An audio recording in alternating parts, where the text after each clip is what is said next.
नमस्कार मित्रांनो, लई आवडतेस तू मला या मालिकेच्या आजच्या भागात आपण बघणार आहोत. सानिका विभाने काढलेला मोबाईलमधला व्हिडिओ सगळ्यांना दाखवते आणि विचारते, आणि सई म्हणली तसं सरकारने सईवर कधी हात टाकला मग. त्या व्हिडिओत दिसत असतं सरकार जेव्हा सईच्या मागे जातो आणि तिच्याशी बोलून झाल्यावरती तो कॉटवर पडतो आणि सई तिथून निघून जाते. सानिका म्हणते, आणि त्यानंतर मी आणि आई लगेच पोहोचलो होतो तिथे. ते बघितल्यानंतर सगळ्यांनाच धक्का बसतो. सानिका म्हणते, आप्पा, अहो मी म्हणलं होतं ना तुम्हाला की ही सई खोटं बोलतीये. सईचं सत्य आता सगळ्यांसमोर आलेलं असतं, त्यामुळे सई नाटक करू लागते आणि म्हणते, आप्पा नाही, हे सगळं खोटं आहे. त्यावर आप्पांना खूप राग येतो आणि ते तिचा हात पकडून तिला विचारू लागतात, एवढ्या खालच्या थराला उतरलीस, का केलं असं? तेव्हा आनंद म्हणतो, तुझ्याकडून ही अपेक्षा नव्हती सई. कमळ म्हणते, सई अगं तुला पोटच्या पोरीप्रमाणे वाढवलं मी, आणि माझ्या पोरावर असे खालच्या थराचे आरोप केलेस. आप्पा सईला म्हणतात, असं गप्प बसून चालणार नाही सई, बोल. त्यावर सई जोरात ओरडते की काय बोलू, काय बोलू आप्पा, हे सगळं तुमच्यामुळे झालंय.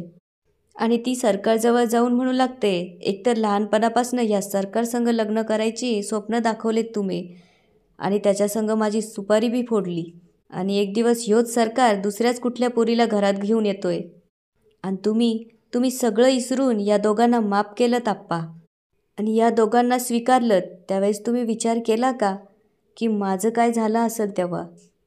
माझ्या सगळ्या स्वप्नांचा एका क्षणात चुरा झाला आप्पा, आणि तुम्ही एकदा माफी मागून मोकळे झालात की हो. आणि माझं काय, मी फक्त हे सगळं बघत बसायचं होतं. त्यावर कमळ तिला म्हणते, अगं बाई, म्हणून इतक्या खालच्या थराला जाशील का तू? त्यावर सई म्हणते, अगं आत्ते, जेव्हा ही सानिका जेव्हा तुझ्या नवऱ्याची जागा घेत होती तेव्हा तू बी हिच्या जीवावर उठली होतीस ना. त्यावर कमळ खाली बघते. सई विचारते, मग मी केलं तर काय झालं? हिनं तर माझ्या सरकारलाच माझ्यापासून हिसकावून घेतलंय ग. त्यावर कमळ म्हणते, अगं पण मी जे केलं होतं ते तरी कुठं बरोबर होतं. त्यावर सई म्हणते, मला नाही वाटत असं, कारण नवऱ्याची जागा घेणं आणि नवरा आपल्यापासून हिसकावून घेणं यात फरक आहे. तेव्हा आप्पा म्हणतात, अगं पण तू ज्याच्यावर प्रेम केलंस त्याच्यावरच एवढे घाणेरडे आरोप केलेस. त्यावर सई म्हणते, माझ्याकडे दुसरा पर्याय नव्हता, कारण मला काय बी करून सरकारला परत मिळवायचं होतं. त्यावर आनंद सईला म्हणतो, अगं पण अशाने तुला सरकार असाही मिळाला नसता. त्यावर सई म्हणते, मिळाला असता. मी ओळखते ना आप्पांना, आप्पांनी काय बी करून माझं आणि सरकारचं लग्न लावून दिलं असतं. माझ्यावर अन्याय होऊन दिला नसता त्यांनी. तेव्हा सानिका तिला म्हणते, म्हणून त्याच आप्पांच्या जीवावर उठलीस तू. हे ऐकून सगळेजण सानिकाकडे बघू लागतात. पुढे सानिका म्हणते, माझं व्यवसायावरून लक्ष विचलित व्हावं आणि माझा व्यवसाय बंद व्हावा म्हणून तू आप्पांना व्हीलचेअरवरून ढकललंस, आणि त्याच आप्पांचा जीव घेण्याचा प्रयत्न केलास तू. त्यावर सरकार म्हणतो, आप्पा आपलं नशीब चांगलं म्हणून सानिका तिथं वेळेत पोचली, त्यामुळंच आज आप्पा आपल्यात आहेत. आणि या सईनंच आईला सानिकाविरुद्ध भडकवलं होतं. आणि फक्त एवढंच नाही, सानिकाच्या घरी जेव्हा ही आली होती ना, तेव्हा सानिकाचा जीव घेण्याचा प्रयत्न केला होता हिनं. सईचं एक एक सत्य सगळ्यांसमोर येत असतं. त्यावर कमळ म्हणते, अरे एवढं सगळं तुम्हाला माहीत असताना तू गप्प का राहिलास? त्यावर सरकार म्हणतो, अगं आई, परिस्थितीच तशी होती. त्यावर सानिका म्हणते, आणि त्याच परिस्थितीचा फायदा उचलला या सईनं.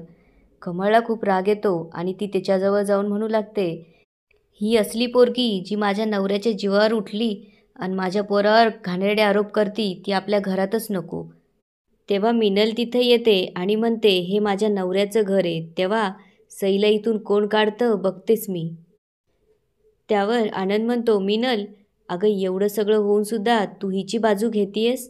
त्यावर मिनल म्हणते, अहो आपली पोरगी आहे ही, आणि जे काही झालं आहे ना त्याला आप्पा जबाबदार आहे, त्यामुळं बाहेर काढायचं असन तर या आप्पांना बाहेर काढा. त्यावर कमळ म्हणते, तू काय बोलतीयस, तुझं तुला कळतंय का?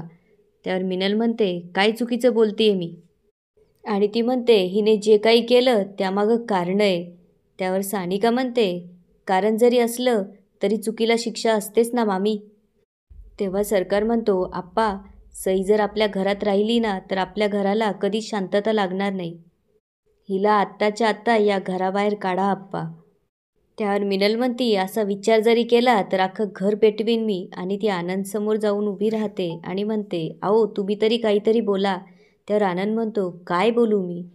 त्यावर मिनल म्हणते, अहो तुमच्याच घरात तुमच्याच पोरीला घरातून काढताय आणि तुम्ही शांत बसले. त्यावर आनंद म्हणतो, कारण सई चुकली आहे. ही जर चुकली नसती तर मी तिचीच बाजू घेतली असती. पण आता एवढं सगळं झाल्यावर मी काय बोलू आणि कुठल्या तोंडानं बोलू? तेव्हा सईला खूप राग येतो आणि ती म्हणते, हे सगळं आहे ना त्या सानिकामुळं झालं आहे. आणि ती जवळच असलेला चाकू उचलते आणि सानिकाला मारायला जाते.